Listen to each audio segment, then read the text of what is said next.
Claude François Samor, c'est un grand plaisir de se retrouver sur ce très beau site social YouTube qui forme diverses communautés.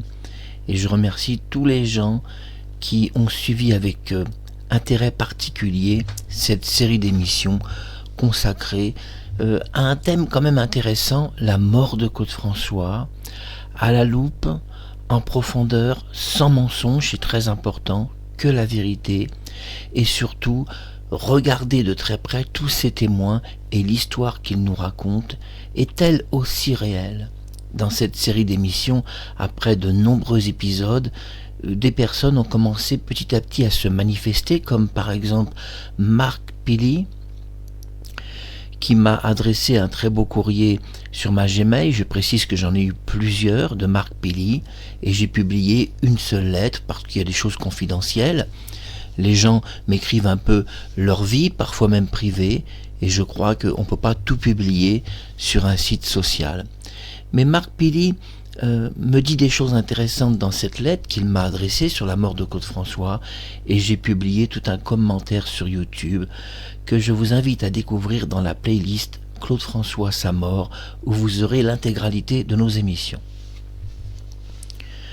Tout d'abord, c'est très important de dire que non seulement je revois avec vous la mort de Claude François à la loupe, mais avec quand même un grand respect des personnes qui étaient dans l'appartement, que ce soit Geneviève Leroy, la très belle et charismatique Marie-Thérèse, et même Kathleen, qui est vraiment la fille qui vient des États-Unis, qui tombe dans une sale histoire.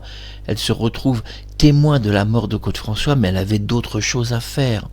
D'ailleurs, à l'époque, ce qui ne sera pas dit, c'est que l'ambassade des États-Unis fera pression sur l'Élysée. Bienvenue dans cette émission et entrons au cœur du sujet. Alors que Kathleen se retrouve dans une sale affaire, la mort de Claude François, on ne sait pas de quelle manière elle est entrée dans cette affaire, puisqu'on a vu dans son témoignage des contradictions terribles avec la version de Marie-Thérèse, et on est en droit de se poser à quel moment cette fille, donc Kathleen, est entrée dans ce scénario. Est-elle entrée un petit peu avant Marie-Thérèse ou un petit peu après ? On a vu que Marc Pili nous disait que les deux femmes sont entrées dans un scénario et qu'en réalité, c'est vrai, la véritable personne concernée par la vraie mort de Claude est une adolescente de 14-15 ans qui, évidemment, a été choquée de voir la star s'effondrer dans sa salle de bain. Elle dira au téléphone, c'est vrai, effrayée, tétanisée, que Claude était donc devant elle.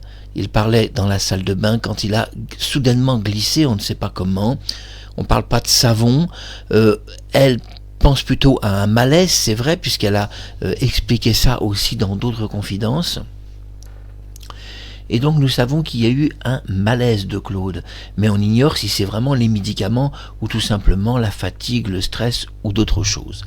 En tous les cas, Claude glisse, se heurte la tête à l'arrière. D'ailleurs, il saignera ou il perdra du sang, ce qui explique que les témoins qui étaient sur place ont pris une étrange décision, c'est de laver ses cheveux, peut-être de peur, c'est vrai que la police interprète ce sang derrière la tête comme une agression à son domicile. Parce que dans la mort de Claude François, ces émissions ne sont pas terminées et on en viendra à un moment donné à parler d'une éventualité que la star s'est battue dans son appartement avec une ou plusieurs personnes et que c'est au cours d'une bagarre qu'il aurait pu être blessé ou même accidentellement tué. Un accident lié à une simple bagarre, une simple dispute, ces réflexions que Claude faisait tout le temps, est-ce que ce jour-là, une réflexion lui a accidentellement coûté la vie ? Et les témoins ont-ils voulu tous se protéger finalement d'une bagarre et ne voulant pas dire les faits exacts à la police? La thèse de la bagarre et pas de la baraque, parce qu'une baraque ne veut pas dire la même chose. Une baraque, c'est une maison, et une bagarre, c'est quand les gens prennent leur poing et se frappent dessus. On voit en effet beaucoup d'homicide involontaire ou d'homicide accidentel ou tout ce que vous voulez, lié à des bagarres. Parfois une insulte, un mot qui part de travers, une bagarre éclate, quelque chose peut tomber dans le bain, un sèche-cheveux ou quelque chose, parce que cette rumeur du sèche-cheveux qui tombe dans le bain a même été évoquée à l'époque. Oui, que quelqu'un avait passé un sèche-cheveux, Claude était très pressé, donc s'était blessé à la tête, donc c'était 3 fois rien. Donc il se serait lavé la tête, lui-même, donc à ce moment-là il n'était pas dans les pommes, et puis quelqu'un lui a passé un sèche-cheveux. Alors on a même évoqué le nom de Sylvie Mathurin, vous imaginez comme c'est terrible, qui a voulu lui sécher les cheveux alors qu'il était encore dans son bain pour accélérer et puis aller au plus vite possible dans cette émission.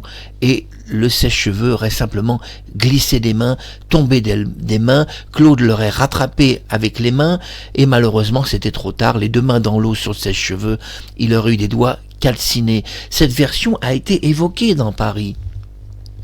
Je vous en parle parce que c'est une version qui a été évoquée, même si l'entourage de Claude-François a démenti cette version. On ne sera jamais sûr que ce démenti a beaucoup de valeur, quand nous savons que Marie-Thérèse, et on ne la critique pas, a fait des tas de démentis sur sa mort, expliquant même à plein de radios, il est question de plein de radios. On reviendra d'ailleurs avec de nouvelles confidences de Thérèse que je vais justement mettre à jour pour vous faire découvrir ces enregistrements inédits de cette époque, qui pour la première fois refont, c'est vrai, surface des enregistrements de la collection officielle Jean Wetzel et du groupe Lagardère. Quand Marie-Thérèse a été enregistrée ce jour-là au téléphone. Pourquoi elle a été enregistrée au téléphone? Parce que quand même, les radios s'inquiétaient. On parlait qu'une des plus grandes stars en France, qui était quand même du niveau de John Hallyday, reconnue comme telle, était soudainement mort. Et il est un petit peu logique que ces radios se soient quand même un petit peu inquiétées et aient appuyé sur ce fameux bouton « recording ». Qui aujourd'hui, je dois le dire, fera le bonheur de beaucoup de gens qui suivent avec intérêt cette série d'émissions qui n'est évidemment pas finie, puisqu'on n'a pas développé en totalité la version officielle du président de la République. On n'y est pas encore, il y a encore plein de petites choses qu'il va nous dire, qu'il va nous révéler, alors restez avec nous, et même il y a encore une confidence au téléphone dans une radio locale de Paris qui va être publiée sur notre compte. Donc le quad sert votre bonheur et d'en apprendre encore un peu plus sur la mort de Claude. Mais ce qui nous intéresse, évidemment, c'est pas ces démentis, même s'ils sont importants, parce que la police pourrait dire oui, mais à partir du moment où Marie-Thérèse a dit que Claude était pas mort ce jour-là, et qu'elle a fait un démenti à plusieurs radios et pas une seule, malgré tout, si vous voulez, ces démentis ont une valeur juridique. Bien qu'on vous a dit que c'est une émission d'information qui n'a pas d'objectif de faire du mal à Marie-Thérèse, on n'a jamais eu l'idée d'envoyer en prison Marie-Thérèse. On sait qu'elle n'est pas concernée dans la mort de Claude-François, qu'elle est juste un témoin qui évidemment a été ajouté dans l'histoire et évidemment n'a pas assisté au véritable accident de Claude-François qui s'est fait, on doit le dire, devant une jeune fille de 14 ans, et c'est elle qui prend son téléphone et appelle la sœur de Claude-François sur son téléphone rouge. Elle explique: je suis à l'appartement, je suis avec Claude, je viens de le quitter, il était dans la salle de bain, on discutait, il a glissé, il s'est effondré, sa tête a heurté violemment à l'arrière de la salle de bain, il a une grosse bosse sur la tête, on pense que c'est pas trop grave. Ce qui est intéressant, c'est ce qu'elle dit. Il a une grosse bosse sur la tête. Alors on doit savoir que quand vous glissez, c'est-à-dire dans un appartement, quand vous glissez, n'importe où, ça peut être même dans une rue, pourquoi pas sur un trottoir ou autre, avant qu'une grosse bosse puisse apparaître sur votre tête, il y a quand même, excusez-moi l'expression de reprendre la montre, un certain timing. Et oui, demandez à un médecin du SAMU de Paris et expliquer qu'un homme a glissé dans sa baignoire, sa tête a frappé le rebord de sa baignoire, le médecin va vous dire au SAMU de Paris, bon, on est d'accord avec cette version, c'est bien possible, mais avant qu'il ait une bosse sur la tête, ça prend un petit peu de temps quand même. Le corps ne va pas immédiatement faire une apparition derrière la tête d'une grosse bosse, ça prend un petit moment, ça se fait pas immédiatement. Ainsi, quand on fait une chute, on sait qu'il s'écoule plusieurs minutes entre le moment où il y a la chute et le moment où il y a la grosse bosse sur la tête. Et cette fille qui téléphone à la sœur de Claude-François précise: un détail que l'on doit dire dans cette investigation sur la mort de Claude, elle parle d'une grosse bosse sur la tête. C'est bien ces termes, et ce sont des termes que la sœur de Claude François dira auprès d'émissions populaires. Ça, elle le dira. Nous avons publié d'ailleurs des films d'elle, et je remercie YouTube qui n'a pas utilisé de droit d'auteur pour bloquer tous les films des témoignages, que ce soit Marie-Thérèse, Geneviève Leroy, Pierre Lescure et tant d'autres personnes. Un très grand merci à l'équipe YouTube qui n'a pas bloqué. Il pouvait bloquer, hein. Il y avait certains documents, comme Pierre Lescure qui vient de INA, il aurait pu être bloqué, ça n'a pas été bloqué. Bah, heureusement, parce que c'est dur de faire une émission si on n'a pas de témoins. Je vous fais une petite grimace pour rigoler un peu. Mais c'est quand même mieux d'avoir quelques témoins. Je dirais pas que ça renforce, mais ça explique que ce que je vous raconte est vrai. Sinon, si je peux pas vous le démontrer avec certaines personnes, on va pas s'en sortir. On ne doit pas croire uniquement ce que moi je peux dire. C'est pas suffisant. Hein, on doit, je dis pas juger, mais comprendre une histoire dans l'ensemble général d'une histoire. C'est ça qui est très important pour le public. Marie-Thérèse, pour les gens qui arrivent en cours de cette émission, un grand bonjour à vous. Marie-Thérèse, c'est qui? C'est l'attachée de presse de Claude François, pas tout à fait officielle, puisque sa vraie attachée de presse, c'est Geneviève Leroy. Et dans la précédente émission, grâce à Pierre Lescure, que j'appelle souvent Pierre Lascure, nous avons découvert, parce que Pierre est toujours sincère et honnête, qu'elle a dit certaines choses, Geneviève Leroy, comme par exemple qu'elle se trouvait, on va dire, à quelques minutes près dans l'appartement de Claude, qu'elle l'a vu vivant, et donc qu'elle s'étonne, c'est vrai, de sa mort. Je vous le dis avec mes mots. Suivez les précédentes émissions. Mais on sait, on a vu les précédentes ensemble, moi je les ai fait, donc c'est encore plus facile pour moi. On sait que ce que Geneviève a expliqué, c'est qu'elle a vu Claude vivant quelques minutes avant sa mort. Et là, vous voyez, ça dérape pas mal entre son scénario et celui de Marie-Thérèse, de Kathleen et même du pompier, ça dérape. Quand vous avez trois témoins, pardon, c'est moi qui déraille maintenant. Quand vous avez un seul pompier au départ et trois témoins, donc Marie-Thérèse, je l'explique, Kathleen et le pompier, qui nous explique dans diverses émissions de télévision que Claude, il y a eu un massage cardiaque, qu'il était allongé sur son lit de mort. Bon, tout ça, on nous l'a dit pendant des années. Mais voilà, de nombreuses années plus tard, dans la collection officielle de Fabien Lecoeuvre, d'ailleurs que je salue, qui respecte beaucoup la mémoire de Claude et qui travaille beaucoup encore, même de nos jours en secret, pour révéler encore des informations. Je salue les deux enfants de Claude François, puisque je reste en contact avec vous par Dany Borg, que moi j'appelle Sylvia Borg. Et Dany, si elle a des messages à vous envoyer de ma part, elle le fera. Pour le moment, il n'y en a pas de particulier. Et en plus, je peux, devant cette caméra, écoutez, si j'ai quelque chose à dire, je peux aussi le dire devant une caméra. Mais au-delà de ça, on doit comprendre, et c'est à comprendre, même si ça peut paraître un peu compliqué pour vous, que rien n'est simple dans cette mort de Claude. Rien n'est simple. Et nous allons voir un témoignage de Stede. Je vais donc vous montrer ce témoignage que j'ai reçu sur ma Gmail. Alors, Stede, c'est donc... il s'appelle donc d'un nom social, vous savez qu'ils ont tous des noms un peu particuliers, Stede Booster. Donc Stede me dit, donc il répond à une question, alors je précise sinon vous n'allez pas comprendre. Il m'a envoyé plusieurs lettres. Dans une, il me pose une question, Claude avait-il des arriérés de factures électriques? Il m'a dit, si vous répondez à la question, je veux bien développer le sujet avec vous. Donc j'ai répondu à la question, oui, Claude avait des arriérés de factures, il payait plus rien, même plus ses musiciens depuis le mois de novembre, il avait de gros problèmes financiers, il pouvait plus rien payer, et c'est suite à cette réponse que j'ai donnée que Stede a accepté de parler. Donc il me dit, bon, puisque vous avez donné la bonne réponse, que Claude avait des problèmes de facture, voici donc ce que j'ai à vous dire. Oui, c'est bien ce que je pense. EDF sont venus couper à l'extérieur de la maison. On précise, la maison c'est le moulin de Danemois de Côte-François. Au niveau du portail c'est-à-dire au niveau du portail la rue, pour préciser. le fusible. Ils ont donc coupé le fusible.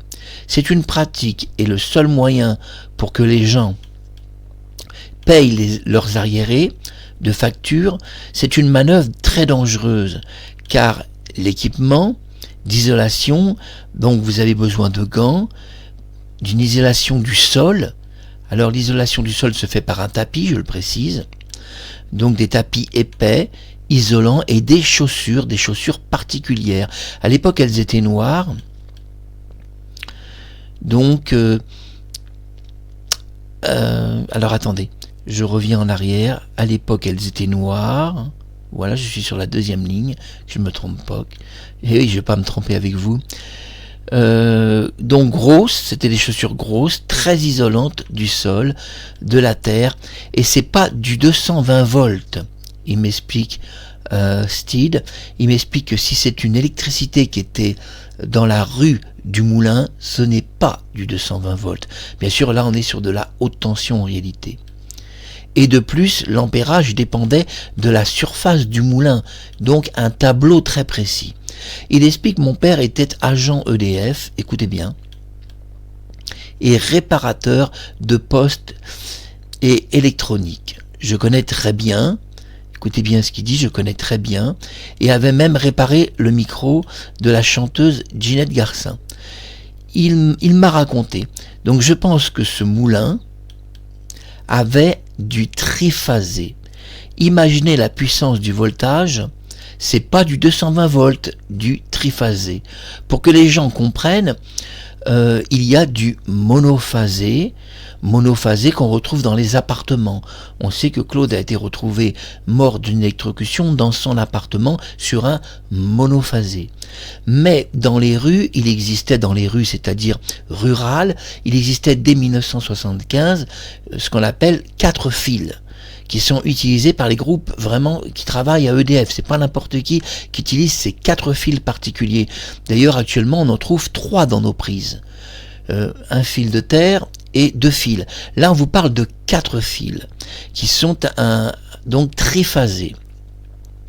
Ces 4 fils triphasés donc possèdent une puissance différente et il nous précise P égale 3 XU X donc I. Donc on tombe sur du 400 volts. 400 volts si jamais il touche à ce triphasé.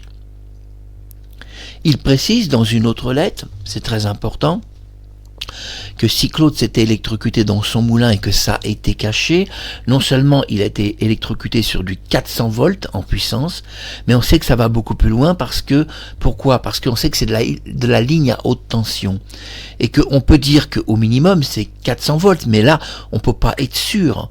On ne connaît pas le poste de cette époque-là qui alimentait le moulin, c'est vrai, mais on doit préciser pas que le moulin. Parce que c'était aussi des postes qui avaient tendance à alimenter des rues entières, et donc possédant encore beaucoup plus de puissance. Ainsi, l'hypothèse que le corps a été déplacé n'est pas si farfelue. Et nous commençons cette émission par ces très belles explications de Steed. Nous allons voir ça ensemble et j'enlève la photo de Thérèse.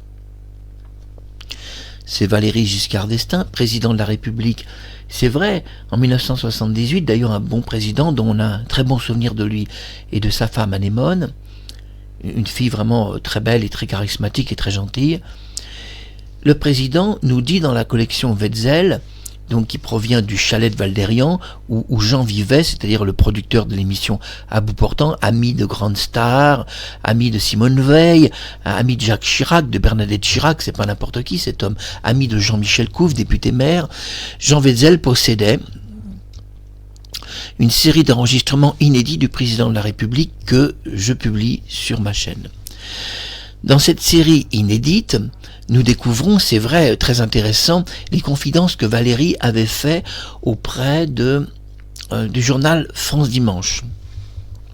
Une journaliste, d'ailleurs, lui avait posé des questions assez pièges, et on constate que le président, assez détendu, répond pratiquement à toutes les questions. D'ailleurs, même, il ne refuse pas de répondre, et à un moment donné, il bloque un peu dans l'enquête, il explique parce que on a senti plutôt une odeur sur les cheveux de Claude, un shampoing, une odeur particulière, et il n'y avait qu'un seul shampoing qui représentait cette odeur. D'ailleurs, on ne sait pas quelle était cette odeur particulière, mais on sait que Danny Borg, la Claudette, dira que quand elle est entrée dans l'appartement, elle a elle-même senti une drôle d'odeur, une odeur un peu étrange, qui pourrait être, pourquoi pas, ce shampoing.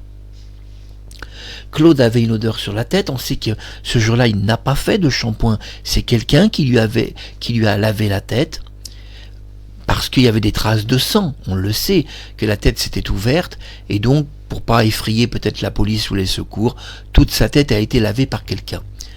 Il peut y avoir encore d'autres motifs pour lesquels la tête a été nettoyée. De toute façon, peu importe pourquoi elle a été nettoyée, le président atteste que sa tête a été nettoyée par un shampoing liquide, alors que Claude faisait que des shampoings à sec, c'est quand même assez étrange. En plus, il avait pris 2 rendez-vous ce jour-là, un avec Sylvie Mathurin, j'arrive donc au studio de télévision et tu me feras un shampoing à sec. Et un autre rendez-vous auprès de son coiffeur où il téléphone de son appartement, expliquant à son coiffeur que lundi, il prend un rendez-vous pour faire un shampoing à sec. Donc à ce moment-là, quand il téléphone, il n'a pas de sang sur la tête. Sinon, évidemment, il n'aurait jamais passé ces 2 appels téléphoniques. Dont on doit dire un des appels, c'est Sylvie qui a téléphoné, et pas lui. Alors, on est face à un problème parce que dans cette émission, cette série d'émissions, nous voyons que le président de la République explique à une journaliste de France Dimanche que la tête de Claude a été lavée et la journaliste lui réplique: est-ce que, c'est vrai, est-il possible que le corps a été déplacé de Claude ? A-t-il eu un accident ailleurs, par exemple, une électrocution aurait pu survenir, pourquoi pas dans un autre bâtiment ? Il aurait pu s'électrocuter, pourquoi pas dans ses bureaux du 122 boulevard Exelmans, qui n'était pas très loin, où il allait travailler. Il aurait pu s'électrocuter directement chez Marie-Thérèse. Oui, parce que cette nuit-là, il a peut-être accompagné Marie-Thérèse jusqu'à chez elle, ne l'ayant pas vue depuis 3 jours, puisqu'il était à l'Aiselin. Peut-être que Claude a voulu raccompagner. Vous savez qu'un homme est toujours galant et raccompagne une femme à son domicile. Marie-Thérèse expliquera qu'elle a quitté Claude et qu'elle est partie chez elle dormir. Le problème est de savoir si c'est la vérité ou si Claude, qui était très galant, très gentleman, a décidé de la raccompagner à son domicile et peut-être qu'il est entré dans son domicile. Pourquoi pas, on bu un verre, on discutait un peu, peut-être s'est-il endormi sur le canapé de Marie-Thérèse, peut-être que le lendemain, Claude a voulu prendre une douche, et il n'a pas pris sa douche chez lui. Marie-Thérèse lui a peut-être dit: bon Claude, utilisez ma salle de bain, il n'y a pas de problème. Donc il s'est lavé dans la salle de bain de Marie-Thérèse et il aurait pu, c'est vrai, s'électrocuter dans sa salle de bain, dans son domicile. Ainsi, cela expliquerait que le corps a été transporté, tout simplement parce que Marie-Thérèse ne voulait pas expliquer que Claude était mort dans son domicile. Dans ce cas-là, tout pourrait être beaucoup plus simple. Kathleen aurait été appelée en renfort. Un témoin, c'est pas suffisant, c'est plus utile devant la police d'en avoir tout de même 2 plutôt qu'un, ça passera beaucoup mieux l'histoire. Car c'est bien là le problème, c'est que cette histoire a été présentée avec 2 témoins alors qu'il y en avait beaucoup plus.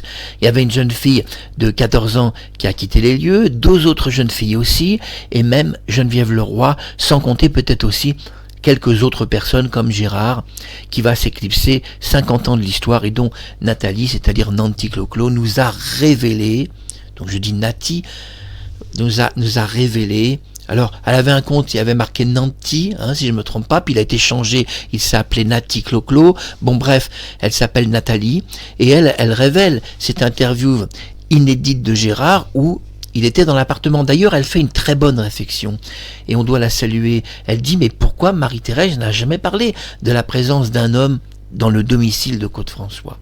Mais ça va beaucoup plus loin, parce que quand Claude meurt, un homme téléphone de l'intérieur du domicile directement à la télévision française, et c'est lui qui va annoncer la mort de Claude-François, c'est pas une femme qui le fait. Et quand on lui demande tout de même, puisqu'il téléphone à l'intérieur du domicile de Claude, d'avoir la gentillesse de donner son prénom et son nom, eh bien là, il refuse catégoriquement de nous donner son prénom et son nom. Et nous allons revoir à nouveau cette lettre de Stede qui est très intéressante. Nous voyons, regardez bien avec moi, nous voyons qu'il parle d'installation rurale, c'est-à-dire du côté du moulin. Il parle d'une présence de 4 fils utilisés en triphasé par EDF. Et le monophasé, c'est donc ce qu'il y avait dans l'appartement de Claude François, je précise. Un triphasé, donc qui monte dans des puissances très très fortes. Vous imaginez un triphasé, c'est-à-dire qu'on doit comprendre, parce que les gens ne vont pas comprendre, que EDF n'utilise pas que cela, ils utilisent aussi de la haute tension. Ça aussi, c'est pas dit dans la très belle lettre de Stede, qui ne parle pas justement de cette histoire de triphasé. Il explique pas tout, c'est beaucoup plus compliqué en réalité, mais bon, il donne quand même quelques éléments très intéressants. Si nous revoyons, regardez, on va revoir cette lettre. Il parle, vous voyez, de factures impayées. C'est une manœuvre qu'utilise EDF pour obliger les gens à payer. Il coupe donc l'électricité. Et au moulin, cette nuit-là, je remonte encore une fois, et au moulin cette nuit-là, relisez avec moi quelques petits passages. Vous voyez, P égale 3, U, X1. Et au moulin, cette nuit-là, justement, il y a un problème rural. Alors qu'il y a un poste de sécurité qui est dans la rue du moulin, ce poste, curieusement, tombe en panne, ou plutôt EDF est passé en soirée couper l'électricité. Nous le voyons très bien, nous allons revoir cette lettre. Regardez à nouveau. Je la remonte. Il explique, mon père était agent EDF, vous voyez, il l'explique, et réparateur de postes et électronique, je connais très bien, et avait même réparé un micro de la chanteuse Ginette Garcin. Donc il m'a raconté, donc il n'a pas très bien écrit ici, je pense que ce moulin avait du triphasé, imaginez la puissance.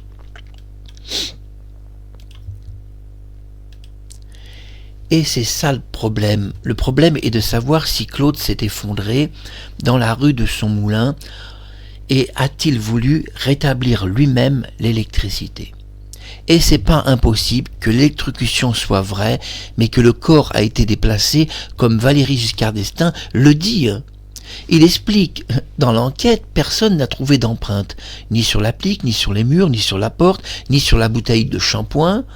Bon, ça encore, qu'on trouve pas ces empreintes sur une bouteille de shampoing, c'est un peu logique, puisque Claude fait des shampoings à sec, il n'a aucun intérêt de tenir dans sa main une bouteille de shampoing liquide. Donc il est un peu naturel qu'en telle circonstance, il n'ait jamais touché cette bouteille. Alors quand le président explique à France Dimanche que selon lui, à un moment donné, il a quand même pris un shampoing, il a lavé sa tête, pourquoi on retrouve aucune empreinte? Ce que vous devez comprendre, c'est que sur la bouteille de shampoing, on n'a retrouvé aucune empreinte. Ni celle de Claude François, ni celle d'une personne qui aurait pu lui administrer ce shampoing sur la tête. C'est pour ça que l'affaire est louche. L'affaire est louche parce que si quelqu'un lui a lavé la tête, il a mis ses empreintes dessus. Mais visiblement, la personne qui a lavé la tête de Claude a pris l'initiative un peu étrange d'effacer les empreintes sur la bouteille de shampoing. C'est une initiative qui est pas très intelligente parce que si vous effacez vos empreintes, certes personne ne saura que c'est vous qui avez lavé la tête de Claude François, mais la situation de l'enquête révèle qu'il n'y avait pas d'empreinte sur la bouteille qui a lavé ses cheveux. Donc imaginez une bouteille de shampoing que personne n'a pris en main et une odeur de cheveux qui vient de ce shampoing. C'est pour ça que Valéry Giscard d'Estaing explique à France Dimanche, il explique très bien il a dit nous avons pensé, il a utilisé ces mots, nous avons pensé que le corps de Claude François avait été déplacé et que son accident pouvait, pourquoi pas, avoir eu lieu, dans un autre appartement, pourquoi pas celui de Marie-Thérèse. Ou même Pourquoi pas d'une concubine ou une amie qu'il avait, qu'on ne connaît pas. On sait qu'il sortait avec Madeleine Ken. Et on ne saura jamais si cette nuit-là, il n'a pas retrouvé Madeleine Ken et s'il n'est pas mort à son domicile. En tous les cas, Valéry Giscard d'Estaing émet la possibilité, c'est très important, que le corps a été déplacé selon lui, puisqu'il n'y a pas c'est-à-dire il y a une absence. Donc puisqu'il n'y a pas d'empreinte et il y a une absence totale d'empreinte dans la salle de bain, c'est ce qu'il explique, il n'y a aucune empreinte de Claude nulle part. Nulle part dans cette salle de bain, on n'en trouve nulle part, ni sur sa bouteille de shampoing, ni sur l'applique qu'il aurait touchée, ni sur la lampe, qui d'ailleurs a fini brisée en 1000 morceaux, mais même dans les morceaux, ils n'ont rien repéré qui pourrait être un début d'empreinte. On n'a même pas trouvé de peau collée, parce que ça c'est très important, les ampoules chauffaient beaucoup, et aucune trace de peau collée a été trouvée sur une ampoule, ni même sur l'applique. Les appliques chauffaient aussi un petit peu, et il aurait pu avoir les doigts collés sur l'applique. En tous les cas, il explique que comme il n'y avait aucune empreinte nulle part, dans le groupe d'enquête, il a pensé, puisque c'était une enquête d'information et pas une enquête juridique, donc il ne voulait pas provoquer l'affaire et l'envoyer au tribunal. D'ailleurs, il le dira dans la suite de ses confidences, parce qu'à un moment donné, France Dimanche posera la question, et Monsieur le Président, pourquoi avoir établi une enquête d'information ? Pourquoi ? C'était tellement plus simple d'effectuer une enquête complètement juridique qui termine sa course dans un tribunal. Là, je vous dis tout ça avec mes mots. Et le président répondra avec beaucoup d'intelligence qu'il ne voulait pas diriger une enquête qui dépasse l'information sur sa mort. Et même l'idée de la rendre publique était, selon lui, même assez difficile. Difficile de rendre publique cette enquête. D'ailleurs, vous constaterez que cette enquête n'a jamais été rendue publique. Vous allez me dire, oulala, Marc Harriman, là tu nous fais peur, tu vas encore nous sortir quelque chose. Eh bien oui, forcément, je vous sors le gros poisson, le poisson qu'on est content d'attraper dans un filet de pêche. Je veux dire le poisson qui mesure une taille gigantesque et dont tout pêcheur serait content d'attraper un gigantesque poisson qui peut nourrir une population. Le problème est que cette enquête, vous n'avez pas remarqué un petit problème depuis tant d'années ? Eh bien, elle n'avait jamais été rendue publique, cette enquête, elle a été très cachée. Alors que quand même, elle possédait des éléments très importants, comme une absence d'empreinte digitale, comme le fait que Claude avait la tête mouillée, qu'il a utilisé un type de shampoing, que le corps a été déplacé d'un lieu à un autre, que finalement toute l'histoire qu'on nous a racontée est un peu farfelue, et même lui n'y croyait pas, Valéry, puisqu'il ordonnera à la fin de son enquête, puisqu'il voulait vite la conclure. Oui, parce que ce que vous ne savez pas, c'est qu'un policier propose, tardivement dans la soirée, il parle à Valéry Giscard d'Estaing et il lui dit, écoutez, on va prolonger l'enquête quelques semaines et on verra ça plus tard. Non, répond le président de la République, je ne peux pas me permettre de prolonger cette enquête encore plusieurs jours. Nous devons, disait-il, avoir une réponse maintenant et ne pas attendre. Alors on sait que Anémone, sa femme, voulait une réponse immédiate. On sait que c'est elle qui a poussé le président et à sortir du poste de sécurité. On peut en être sûr que c'est elle qui a imité la voix d'un enfant. Elle voulait absolument que son mari trouve les réponses très rapidement. Elle voulait tout savoir en quelques heures. Donc le président explique aux policiers, non, cette enquête, on ne peut pas la continuer, j'ai pas le temps. Et donc on doit avoir la réponse maintenant, d'ici quelques heures. Alors vous allez travailler un maximum de temps à régler cette enquête et à nous donner les éléments les plus rapides. Ce qui explique alors un peu l'empressement de relever d'empreintes. Et puis explique aussi que au placard, cette enquête, personne n'en a jamais parlé. Pourtant, le président en a souvent parlé dans ses allocutions télévision. Pas les allocations, parce que, à part la retraite, non. Mais dans ses allocutions de télévision, il en a souvent parlé. Qu'il avait effectué une enquête sur la mort de Claude. Mais il n'a pas révélé à la télévision la nature de cette enquête, hormis sur une télévision étrangère, dont, c'est vrai, les éléments se sont un peu perdus avec le temps, on doit le dire. Surtout qu'à l'époque, les archives n'étaient pas bien conservées de toutes ces télévisions, qu'elles soient italiennes, espagnoles ou autres. Mais il dit, il y a eu une enquête en France qu'il a citée partout, que ce soit dans les journaux, que ce soit à la télévision. Il a parlé qu'il a effectué lui-même l'enquête de la mort de Claude. Et on s'étonnera que cette enquête qu'il a effectuée lui-même, finalement, il y a eu autant d'années de silence. Parce que l'enquête, elle n'a pas duré 5 minutes. Elle a duré des heures et il s'est passé beaucoup de choses dans l'appartement de Claude qui n'ont jamais été révélées par personne ni par aucun bouquin. Et c'est pour ça que cette série d'émissions va vous intéresser. C'est que on voit ressurgir un peu, et c'est très très important, la version de l'Élysée. Ça, c'est important de voir ressurgir, on va dire au moins cette version-là, même si on n'a pas la version totale des témoins ou du vrai témoin qui a fui cette histoire, ou des autres témoins qui se sont jamais déclarés comme tels avant plus de 40 ans.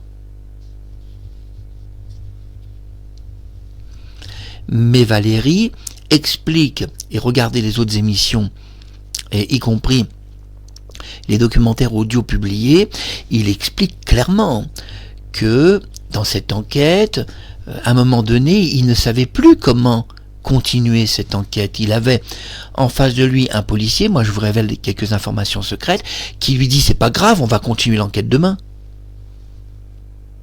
Et puis ça va durer des semaines. Et là, le président n'est pas d'accord. Il n'a pas l'intention d'attendre des semaines pour savoir la vérité sur la mort de Claude. Il a envie, au moins lui, de savoir la vérité et sa femme, même si cette vérité est inavouable au public. Parce que c'est bien là le problème. Il pensait qu'il y avait une vérité qu'on allait découvrir, mais qui était inavouable au public. C'est-à-dire qu'on ne pouvait pas la rendre publique, cette vérité. Ainsi, il explique très bien, regardez les autres émissions, il parle de son enquête et explique avec quelle profondeur il a été, mais à mon avis, ne dit pas tout. À mon avis, il y a plein de choses qu'on ne saura vraiment jamais. Mais dans l'ensemble, par rapport aux questions de la journaliste de France Dimanche de cette époque, on peut dire que quand même, elle a posé les bonnes questions, dans l'ensemble général du moins.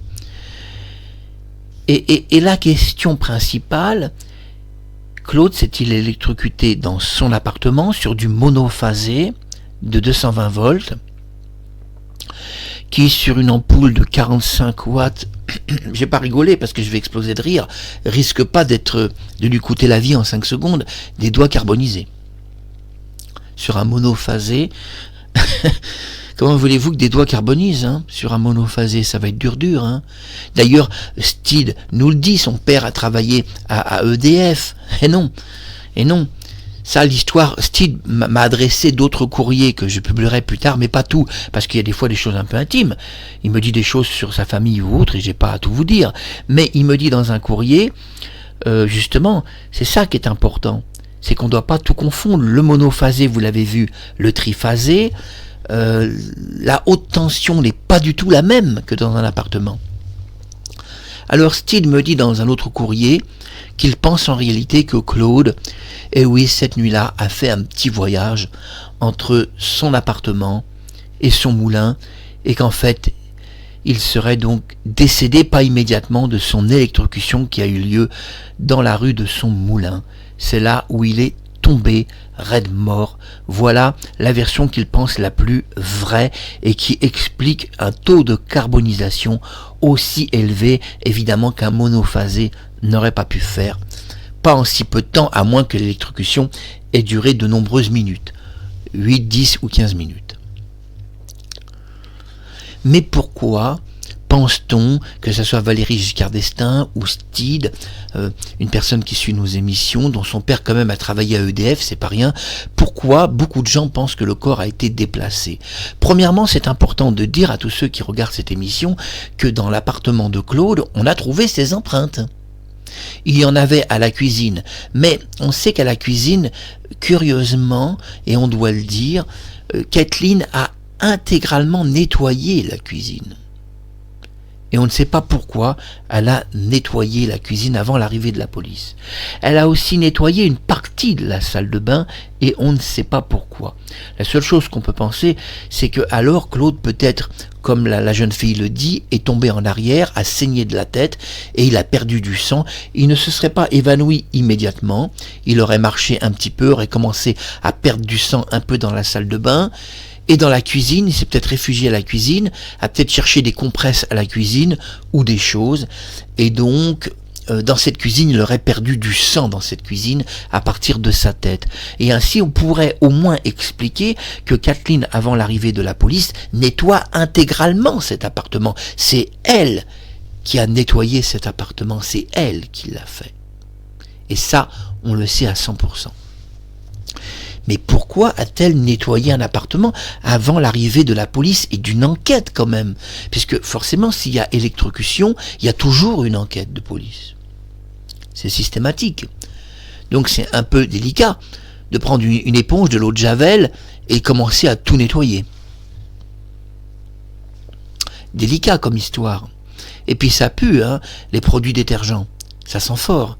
Ça, croyez-moi, les groupes d'enquêteurs ont vite compris que tout avait été bien nettoyé. D'ailleurs, si bien nettoyé que peut-être que Kathleen, un peu maladroite, a supprimé toutes ses empreintes. Pourquoi pas? Même celles sur l'applique. Mais alors, si jamais elle avait supprimé, nettoyé l'applique, nettoyé la salle de bain, nettoyé la bouteille de shampoing, les sols, les lavabos et tout, si elle avait tout nettoyé, pourquoi nettoyer une applique et retirer sur l'applique ses empreintes? Nous savons que tout n'a pas été nettoyé complètement. Le président expliquera, et regardez les autres émissions, que des empreintes ont été trouvées des témoins de l'appartement. Il ne cite pas le nom de Marie-Thérèse, mais on a presque le sentiment que Marie-Thérèse avait laissé ses empreintes quelque part. Et là, on est un peu bloqué dans l'enquête car on sent qu'il a voulu dire quelque chose, mais ne l'a pas dit. Il dit simplement que les empreintes de Kathleen ont été trouvées sur l'applique qui aurait, entre guillemets, donc tué Claude François, bien qu'il déplace ça au niveau de la lampe. On trouve les empreintes de Kathleen, mais pas celles de Claude. Le problème, ce n'est pas Kathleen qui a touché l'applique, et c'est pas elle qui est morte. Autre problème. Alors Steed a-t-il raison? Le corps de Claude François a-t-il été déplacé comme il nous l'explique? On va revoir encore un petit peu cette lettre. Regardez avec moi.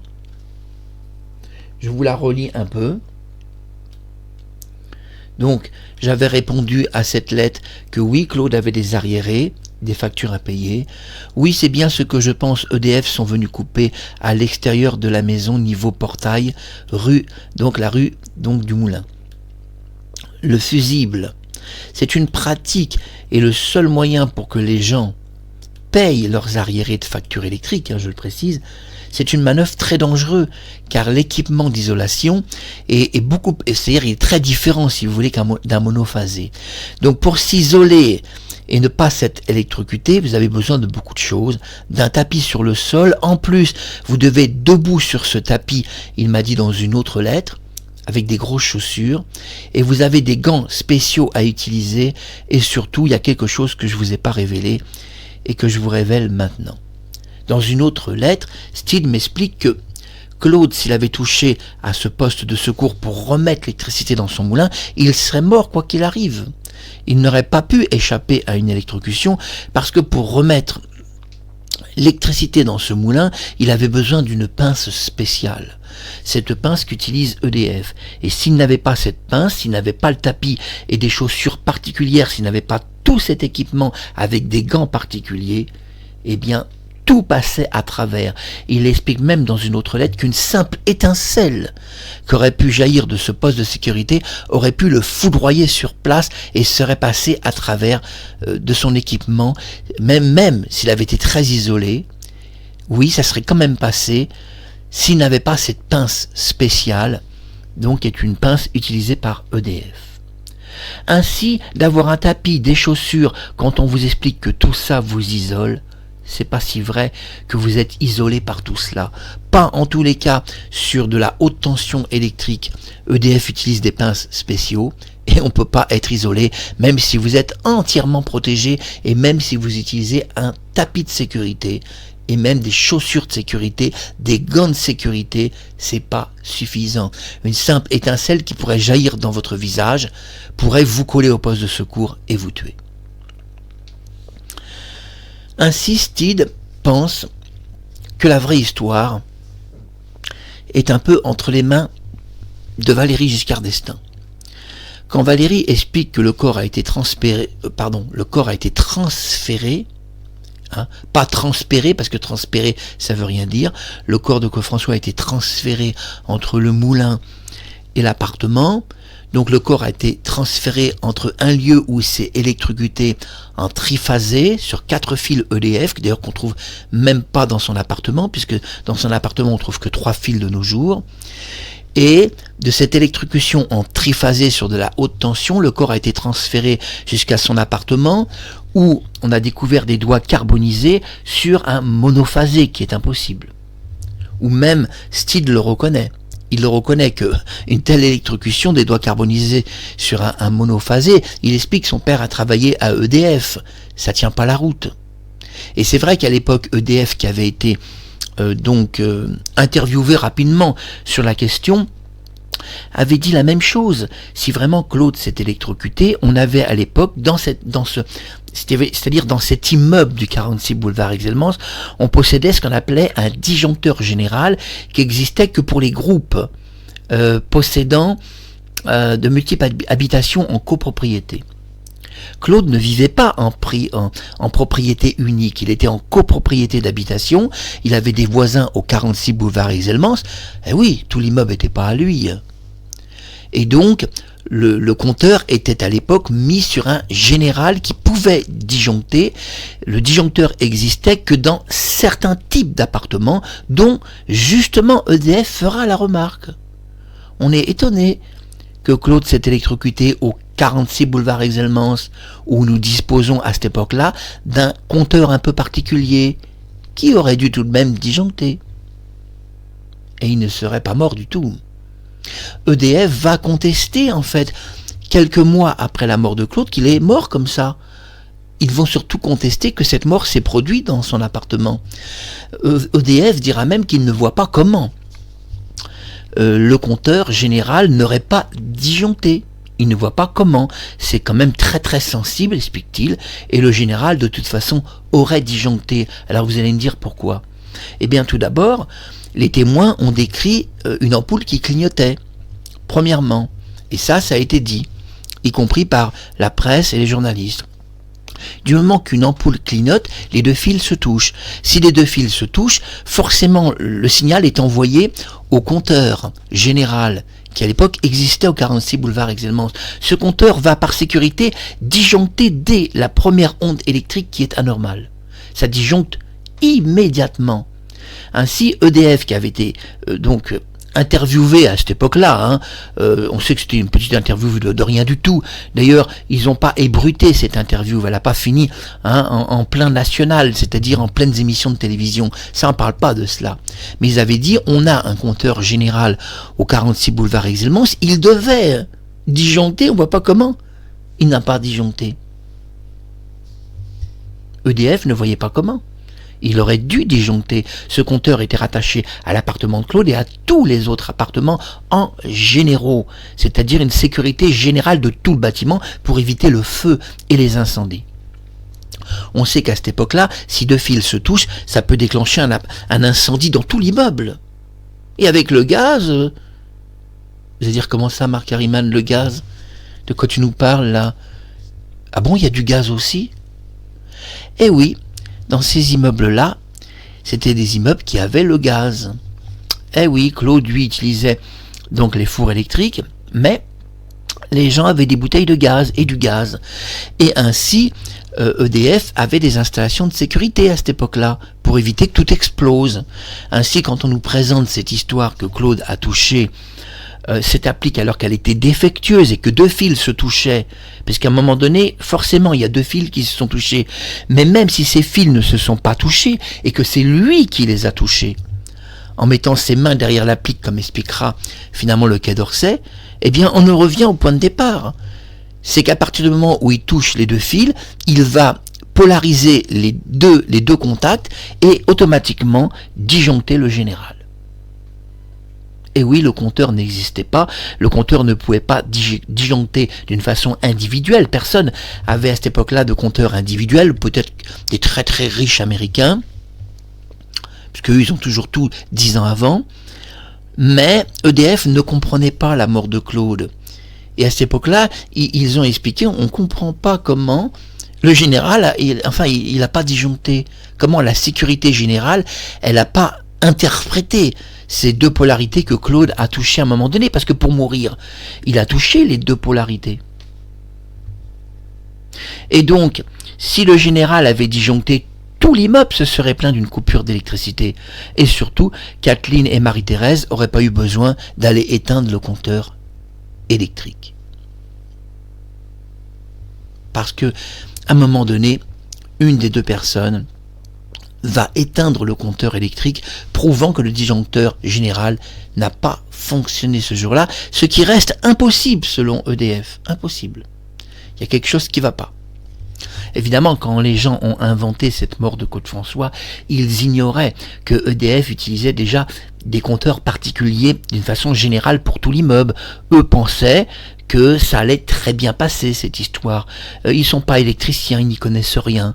Pour eux, que Claude a des doigts carbonisés en 5 secondes sur un monophasé, tout leur a paru si simple à dire à la police. Et en réalité, si compliqué dans les coulisses à comprendre. Et de EDF et de Valéry Giscard d'Estaing, qui dira « on a pensé que le corps avait été transporté ». On comprend pourquoi. On doit alors émettre l'hypothèse, bien qu'on n'a pas la réponse là-dessus, si EDF n'avait pas fourni ces informations précieuses du compteur général de sécurité. Alors pourquoi on part dans cette idée que Claude serait mort en dehors de son appartement? Tout d'abord, l'appartement parisien, c'est un monophasé de 2 fils. On sait que trouver une prise de courant avec 3 fils, ça tient un peu du miracle à cette époque-là. Hein. Ah oui, aller trouver 3 fils. Mais 4, ça, je vous rassure, vous ne trouverez jamais 4 fils, ni plus, parce que là, vraiment, on est dans de la haute tension. Et d'ailleurs, sur les câbles d'haute tension, heureusement, on n'alimente pas votre immeuble, parce que je pense que quand il y a un accident, c'est tout l'immeuble qui brûlerait en quelques minutes. On simplifie le travail des pompiers, ce qui quand même leur fera plaisir. Le problème est que vers 2h30 du matin, la sœur de Claude-François téléphone à son frère. Il vient de Suisse, il a posé lui-même le petit avion privé sous l'œil vigilant du pilote, qui l'a d'ailleurs félicité, puisque Claude il a son permis pilote d'avion, hein. Mais bon, pilote d'avion, des petits avions privés, hein. Voilà, oui. Non, pas pilote de ligne. Non, pas un Concorde. Non, ça demande un permis un peu particulier que vous obtenez dans de nombreuses années. Et de toute façon, ces permis, vous pouvez pas piloter un avion seul. Vous avez besoin de coéquipiers. Ça se pilote pas tout seul, ce genre d'avion. Non, Claude peut piloter des avions qui se pilotent seuls, c'est-à-dire des avions privés. Cette nuit-là, quand il pose cet avion, il entre sur Paris. Mais à un moment donné, il reçoit un étrange coup de téléphone de sa sœur, qui pourrait se traduire dans une reconstitution un petit peu comme ceci. « Allô Claude ? Oui, c'est Josette au téléphone. Écoute, on a un problème au moulin, je ne sais pas ce qui se passe. On a une coupure de courant, ça dure depuis quelques heures. Et nous sommes inquiets, parce que bon, il y a tes poissons, tu le sais.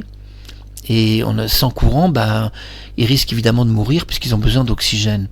Est-ce que tu as une solution? Tu peux nous dire comment on peut faire? Et là, Claude répond pas vraiment à la question. Il ne dit pas, bon, je vais me déplacer en pleine nuit, mais il s'inquiète pour ses poissons. Ah là, tu as une coupure de courant, mais là, ça m'arrange pas, parce que mes poissons, s'ils restent trop longtemps sans courant, ils vont mourir. Donc, on sait que Claude aimait beaucoup les animaux. Dans son moulin, il avait de tout, des singes, des chiens, des chats. Vous allez me dire une girafe peut-être? Non, on n'a pas vu de girafe au moulin. Hein. Alors je dis à Nati Clo-Clo, Nathalie, donc si jamais tu as la photo d'une girafe dans le moulin, tu la publies, on sera très heureux de la découvrir, cette girafe. Non, on vous parle de petits animaux domestiques qu'on trouve en Égypte, comme des petits singes ou autres. Mais on peut dire que c'était déjà un petit zoo dans ce très beau moulin. Et dans ce très très beau moulin, eh bien, il y a une installation électrique extérieure qu'on ne connaît pas beaucoup, qui est celle qui est dans la rue.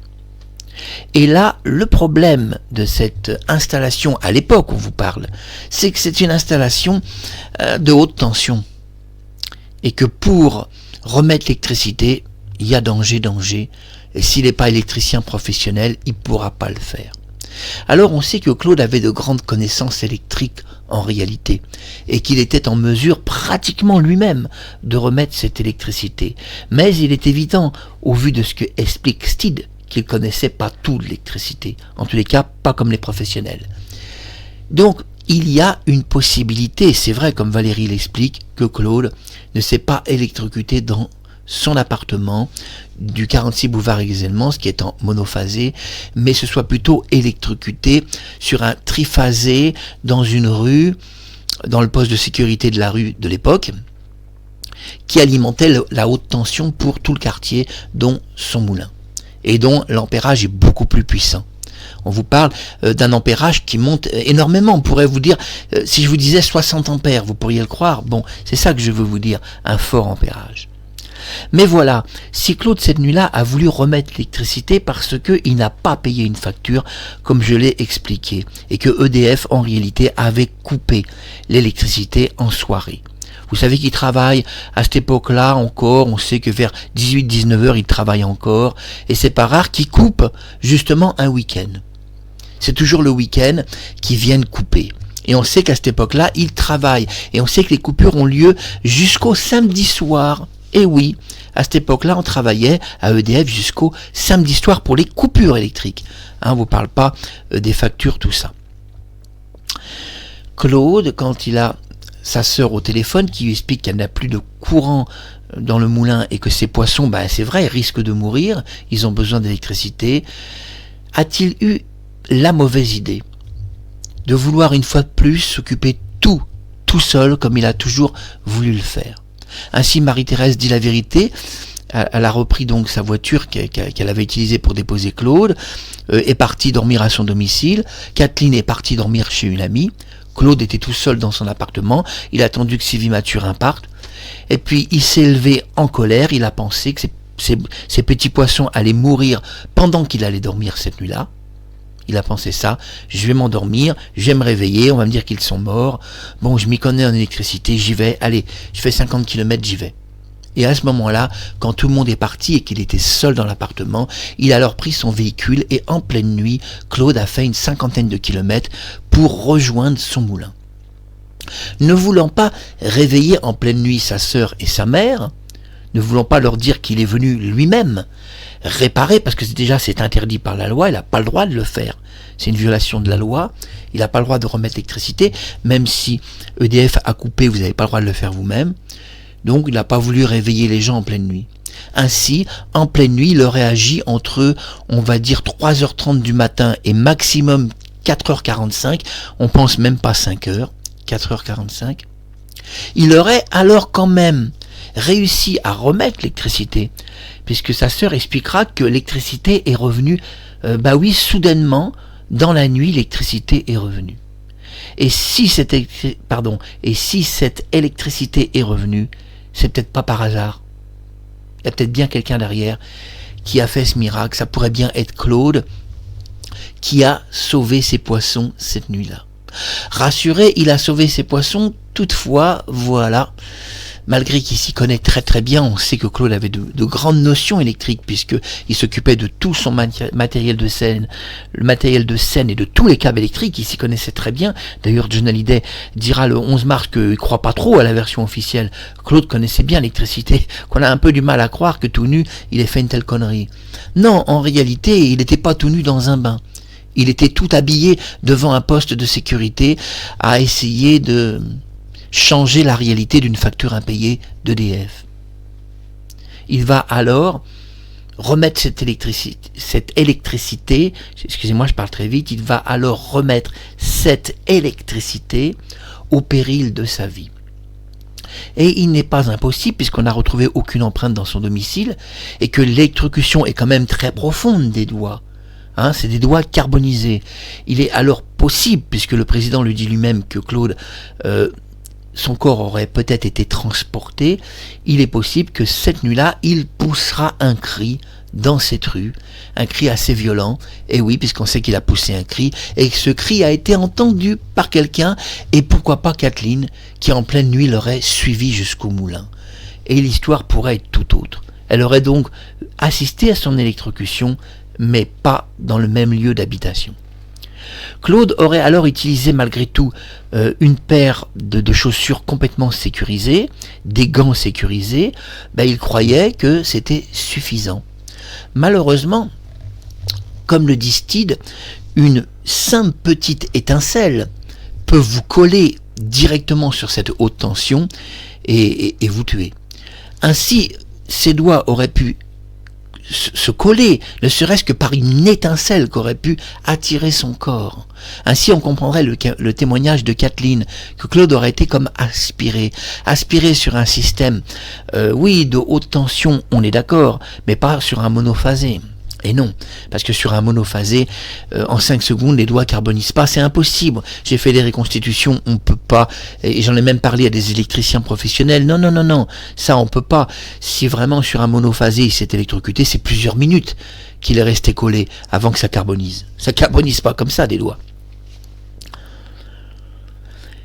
Donc cette nuit-là, l'électricité revient soudainement. D'ailleurs, la sœur de Claude François précise, moi et maman on était étonnés parce que c'est vrai, moi je dis étonné, mais elle utilisera ces mots, en pleine nuit, l'électricité est revenue, alors on était contents, on n'a pas dérangé Claude, explique-t-elle. On aurait pu lui téléphoner pour lui dire que c'était donc ok, l'électricité était de retour, on n'a pas voulu le déranger. Et la question est la suivante. Claude, quand sa sœur lui a expliqué que les poissons risquaient de mourir, c'est des poissons très rares, parce que les gens ne comprennent pas, Claude avait un très grand aquarium. Dans cet aquarium, ces poissons coûtaient quand même beaucoup d'argent. Vous allez me dire, oulala, la Marc Harriman, ça y est, tu nous sors encore un truc. Heureusement qu'on a vu l'émission. Eh oui. On parle beaucoup de cet aquarium. Fabien Lecoeuvre en a parlé, Claude François Junior en a parlé, donc bisous à mon coco, Jean-Marc aussi que j'aime infiniment, bisous aux 2 enfants de Claude. Ils ont énormément parlé de cette histoire d'aquarium, mais il y a peut-être quand même quelque chose que vous n'avez pas dit et qui va intéresser le public dans cette émission, c'est la valeur des poissons de Claude. Ces petits poissons, combien ils coûtent? Vous avez une idée financière du prix de chaque poisson? Vous allez me dire c'est des petits bâtards qu'il a trouvé en eau douce. C'est un petit poisson, ça c'est le petit bâtard rouge. Celui-là c'est le vert, le bleu. C'est des petits bâtards, ça coûte rien. C'est pas si vrai que ça coûte rien. Un aquarium comme ça, où ces poissons risquent de mourir car ils sont très fragiles, coûte très cher ces poissons. Vous avez une idée du tarif que coûtait cet aquarium quand tous ces poissons étaient vivants dedans? C'est dommage que sa sœur, dans son livre de mémoire, elle ne parle pas du tarif. Un tarif très élevé, qui expliquerait alors, on parle de plusieurs milliers de francs, qui expliquerait alors que Claude n'a pas voulu s'endormir cette nuit-là. Oh, il a pensé, mais attends, j'ai des milliers de francs de poissons, ils vont mourir, ils n'ont pas d'oxygène, non, ça c'est pas possible. Je peux pas m'endormir, je peux pas aller dormir, sachant que mes poissons vont crever dans la nuit. Et alors, on voit qu'il y a quand même une possibilité que la vraie histoire, ça soit en réalité celle-ci. Ce qui expliquerait alors qu'il n'y avait pas d'empreinte dans l'appartement. Mais expliquerait pas pourquoi Kathleen a tout nettoyé. Ça l'expliquerait pas pourquoi tout a été nettoyé. Mais bref, en tous les cas, ça expliquerait que plusieurs milliers de francs vivaient dans cet aquarium. Vous allez dire, il y avait des billets qui flottaient dans cet aquarium. Je vous dirais, pour faire un peu d'humour, ces poissons coûtaient si cher qu'un tout petit poisson représentait 20 billets de 100 francs à lui tout seul. On vous parle de 20 billets de 100 francs à lui tout seul. On vous parle de 2000 francs nouveaux. Le salaire d'une caissière à Paris à cette époque-là, de 1 mois de travail. Claude avait des petits poissons très rares, très chers. C'était quelqu'un qui aimait la rareté, on ne le dit pas assez, la rareté d'un très bon vin. On sait qu'il collectionnait de très très bons vins. La rareté de petits poissons très chers. Et ces poissons coûtaient très cher. Ça n'a jamais été dit. On vous parle qu'un petit poisson coûtait parfois jusqu'à 2000 francs nouveaux quand même. Quand vous en avez 10 dans un aquarium, 10 fois 2000 francs, ça chiffre vite. Et surtout qu'avec les problèmes d'argent qu'il avait, il ne pouvait pas se racheter ses poissons facilement. Il était endetté. Alors cette nuit-là, on a deux options. Ah, excusez-moi, je suis mal coiffé. Quand la sœur de Claude François lui explique que ces poissons n'ont plus d'oxygène, on a deux options. Ou Claude François finalement décide d'aller tranquillement dormir. Ça c'est la première option. C'est à vous. Dans cette émission, je vous propose toujours de choisir ce qui vous paraît le plus logique, à vous de choisir. Ou il a été dormir en se disant qu'on ne devait pas s'inquiéter, que ces poissons allaient quand même tenir une nuit. C'est pas si vrai qu'ils pourraient tenir même une nuit, même ne serait-ce que quelques heures, parce que son aquarium était très rempli. Donc, ou première option, il a été dormir, il a même trouvé le sommeil, ce qui paraît déjà même un peu grotesque, qu'il aurait réussi à trouver le sommeil, quand on sait combien il aimait cet aquarium. Combien il aimait cet aquarium et ses poissons. Cette nuit-là, a-t-il été dormir ? A-t-il été dormir ? Sachant que ces poissons allaient crever de toute façon, et que le coup de téléphone qu'il allait recevoir au petit matin, c'est Claude. Bah oui, il n'y a pas eu d'électricité toute la nuit, tes poissons sont morts. Donc ça c'est la première option, a-t-il été dormir ? Ou alors, s'est-il mis dans son lit quelques minutes, et puis, vous savez comment était Claude ? Dans sa tête, il s'est dit non, je peux pas accepter que mes poissons crèvent comme ça, tant pis, il y a 50 km à faire, c'est pas long, allez j'en ai pour 1 heure de route, en roulant vite, parce qu'il roulait très vite Claude, on va rouler très vite, et puis je vais être là-bas très vite. Donc il aurait roulé très vite cette nuit-là pour sauver ses poissons, à cause du prix de ces poissons qui avaient énormément de valeur. Cette nuit-là, il ne réveille pas sa sœur et il décide de remettre lui-même l'électricité dans cette rue. C'est ce que pense Steed. Il me dira, parce qu'il a adressé plusieurs courriers dont certains sont encore secrets mais que je peux tout à fait dévoiler. Mais avant de les dévoiler, j'attends quand même de voir comment il va prendre la chose. Parce que là, je viens quand même de dévoiler une lettre, et je voudrais pas quand même que les gens me disent, voilà, on vous écrit, mais vous dévoilez des courriers privés. Donc ça, je le fais pas, je peux pas tout dévoiler.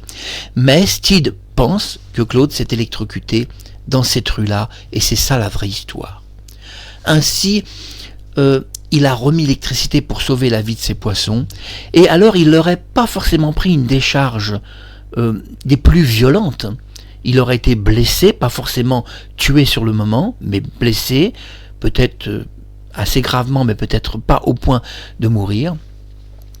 Et il se serait simplement effondré. Il aurait peut-être même été que éclaboussé par l'électricité, et il n'aurait peut-être même pas été collé.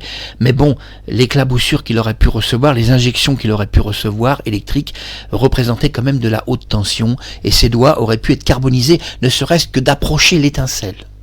Serait carboniser ses doigts, juste une toute petite approche devant une telle étincelle aussi puissante. Et c'est pas impossible que Claude se soit électrocuté sur un triphasé dans une petite rue. Il serait alors décédé devant cette petite rue du Moulin où vous passez tous. C'est là où en pleine nuit, le 11 mars 1978, le chanteur n'a pas réussi à trouver le sommeil, pensant au prix de ses poissons, mais aussi à leur vie, qui a encore plus de valeur que le prix, on doit le dire. Et il s'est dit, tant pis, il y a 50 km, je l'ai fait, et je sauve mes poissons. Malheureusement, pour obtenir un risque zéro, et Steed nous le dit, Claude aurait dû utiliser un tapis de protection, des bottes d'électricien qui appartiennent à EDF, très lourdes, très grosses, avec des grosses semelles de protection, des gants particuliers, et surtout, une pince de sécurité qui doit être utilisée dans ce genre de poste. Si vous n'avez pas la pince, même si vous êtes parfaitement isolé, alors vous pouvez vous retrouver des doigts carbonisés. À bientôt pour la prochaine émission sur YouTube.